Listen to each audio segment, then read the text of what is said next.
নালিশ করে, আমি কেন এখানে বসে আছি, আমি কেন বক্তৃতা দিই। তার খুব লাগে। কেন লাগে? আমি একজন স্বাধীন চেতা মানুষ এবং বাংলাদেশের সংবিধান অনুযায়ী এখনও আমি প্রধানমন্ত্রী। 7 জুলাই ছাত্ররা আন্দোলন শুরু করলো কোটার, কারণ এই কোটা তো আমি বাতিল করে দিয়েছিলাম যখন 2018 সালে তারা আন্দোলন করে।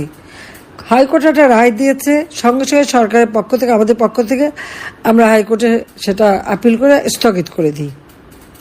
আসলে কোটা বলে তো কিছুই নাই।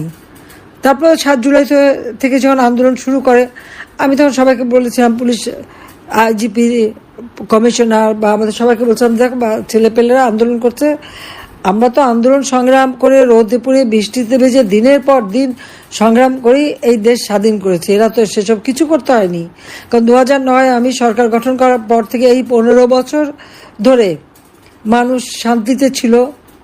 লেখাপড়ায় যেখানে বছরের পর বছর সেশন জট থাকতো, জিয়ার আমলে, এরশাদের আমলে, খালেদা জিয়ার আমলে, আওয়ামী লীগের আমলে কোনো সেশন জট ছিল, আস্তে আস্তে সেশন জট কমালাম। লেখাপড়া নিয়মিত করা, উচ্চশিক্ষা, ডিজিটাল শিক্ষা, সাবমেরিন কেবল, বঙ্গবন্ধু স্যাটেলাইট উৎক্ষেপণ, আমাদের ওয়াইফাই কানেকশন সারা বাংলাদেশে, সবই তো আমরা করে দিয়েছি।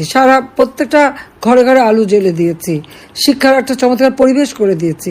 তো তারা একটু রোদে ভিজে বৃষ্টিতে ভিজে আন্দোলন করতে দাও, ওদের দাবি তো সব মেনে নিলাম।